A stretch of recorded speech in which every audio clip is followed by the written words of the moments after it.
question is where is consensus valuable, and where does it kill great product development? And I think that's a really interesting topic.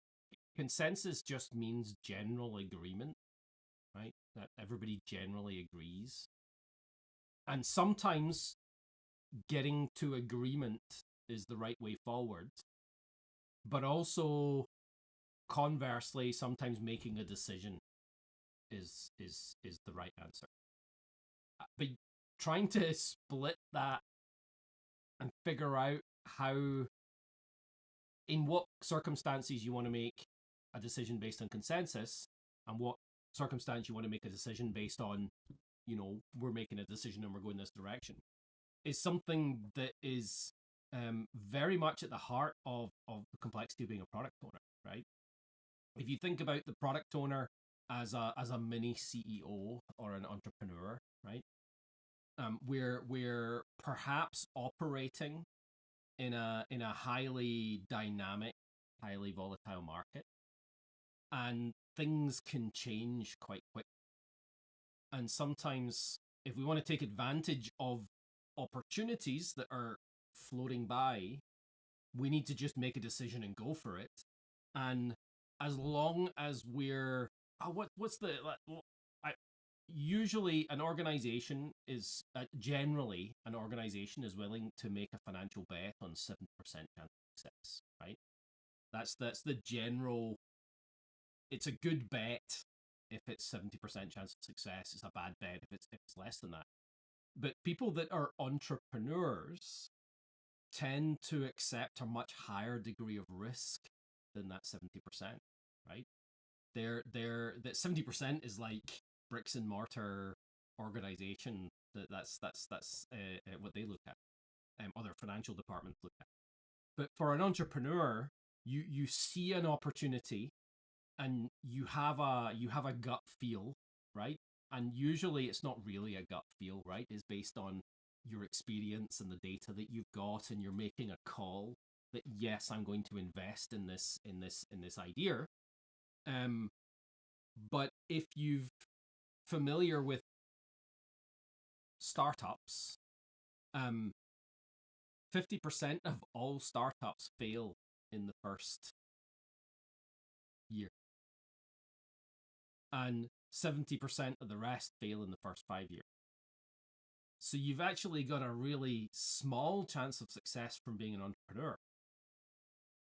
So to be that entrepreneur, you have to be continually making decisions, trying stuff, failing, making stuff, trying stuff, failing. Well, what's the bad Edison quote? I know it's a bad quote. He didn't. I don't know. I'm sure he 100% said this, but the consensus quote, right? That is probably wrong. Is that he said, I didn't figure out how to make a light bulb. I found 99 ways you can't make a light bulb, right? Because it took 100 tries at something to get that one thing that worked. 99 things fail. So that's the mind of the entrepreneur. That's the difference between a big organization CEO and an entrepreneur, is the amount of risk they're willing to accept in the endeavors that they're trying to achieve. Look at Elon Musk buying Twitter, right? That's a really high risk of potential failure. But if you disrupt enough and change enough and keep changing until you get to those ideas, that's that entrepreneurial mindset. So that in the product owner, as an entrepreneur, can work at the small scale as well as at the bigger scale. If you look in the Scrum guide, right, it quite explicitly says everybody must respect the product owner, right? The product owner's decisions that they make. And part of that is because sometimes we have to move quickly. That's one. Sometimes we just have to try stuff, even if we're not 100% sure it's going to be successful. So you might be making a decision to try something, even though lots of other people think it's a bad idea, right? And that's where you have that piece of it's not about consensus, it's about just making the decision and moving forward. But on the other side of that, you've got the times when you do want to get consensus, because it's very difficult to do stuff when the people that you need help from to do stuff believe you're wrong, right? If they believe you're wrong, they're not going to help, right? Entrepreneurs kind of sidestep that by building a group of people around them that are supportive of their vision, so that when they do have to make decisions that people are like, really, we're going to go that way? Leslie, the CEO, the entrepreneur, Leslie's like, yeah, this is the way we're going. They're like, okay, we trust you. We're gonna move forward and go anyway, right? That's how they get support for that. So you've got people that support you. So that's not really consensus, but it kind of is. It's that other type of consensus where it's led consensus, right?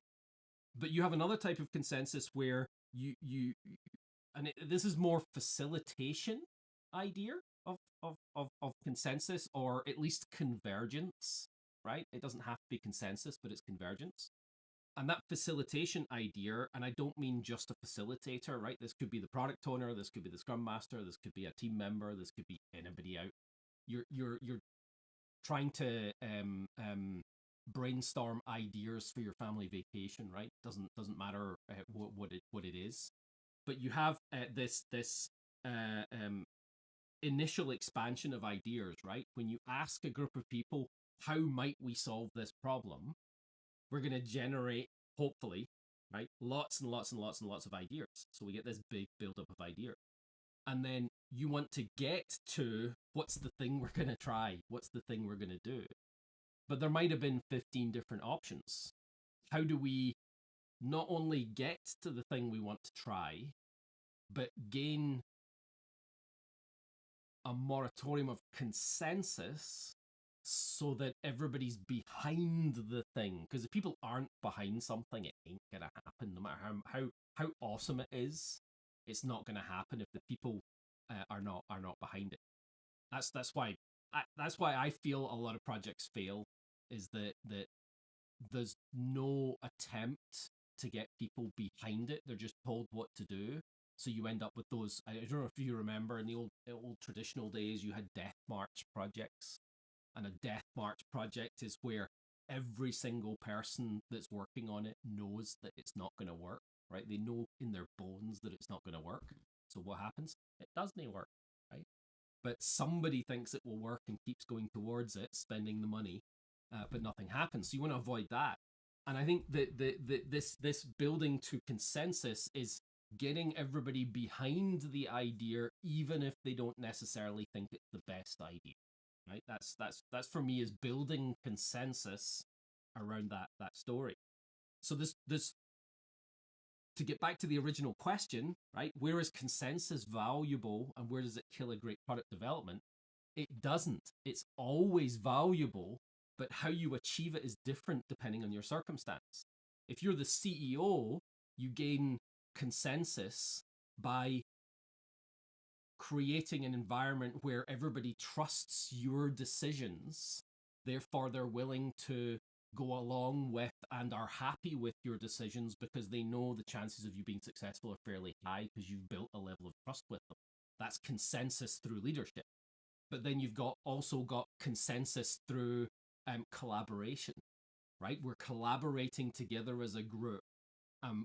We want to generate. This is usually on the macro scale. The CEO is making the decisions on the macro scale, and then on the micro scale, you've got lots of little decisions that have to be made by the team. Lots of things to try, lots of things to do, and you need those ideas and then consensus, and you have to navigate that groan zone in the middle, right? That's usually what it's called, the groan zone, where stuff's just, nobody agrees on anything, and you have to, as a good facilitator, even the CEO has to do this, has to figure out, we're going to generate a bunch of ideas, and then I have to get it down to what it is we're going to try that everybody's willing to get behind, have a moratorium consensus behind, so that it moves forward and it has the possibility of being successful. So I think consensus is absolutely imperative.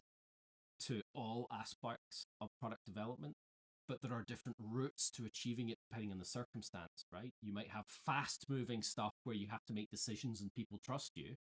But how do you build that trust in the first place? Well, you have to do all this other stuff to gain consensus in the other way that people, you get them behind it because you get them to agree to be behind it, even if they don't think it's the best idea. And then, oh, wow, that was successful. You just gained credibility to then make a decision and have people support it. So I think it is absolutely imperative, but it's also important to think about.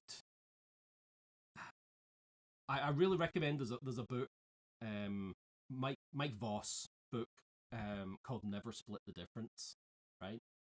And I think that's a fantastic story about how you create that where are we going without needing to have a bunch of people that are unhappy with the outcome, right? So the way I think his little description is that whether you're negotiating, because it's all a negotiation, right? Collaboration.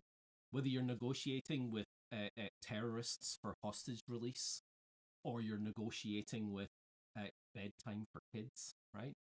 It doesn't matter. The same rules and techniques apply, right? You're trying to get that consensus that, yes, this is the right way forward. Yes, you should go to bed now. But if they're unhappy, they'll go into their bedroom and they'll go under the covers and get the flashlight out and they'll read their book anyway, right? Or whatever they is, they'll try to get not do the thing. So building that consensus is absolutely imperative. But I really recommend Never Split Difference. I recommend looking at facilitation techniques for navigating that groan zone to get to consensus. And also another awesome book, Thinking in Bets, for those entrepreneurs, right? You building products is like playing poker, right? You don't have all of the information all of the time, but you still have to make decisions. So how do you navigate that data analysis and then make the best decision possible based on the information that you have and gain consensus along the way? Thanks for watching the video. If you enjoyed it, please like, follow, and subscribe. I always reply to comments, and if you want to have a chat about this or anything else Agile, Scrum, or DevOps, then please book a coffee with me through Naked Agility.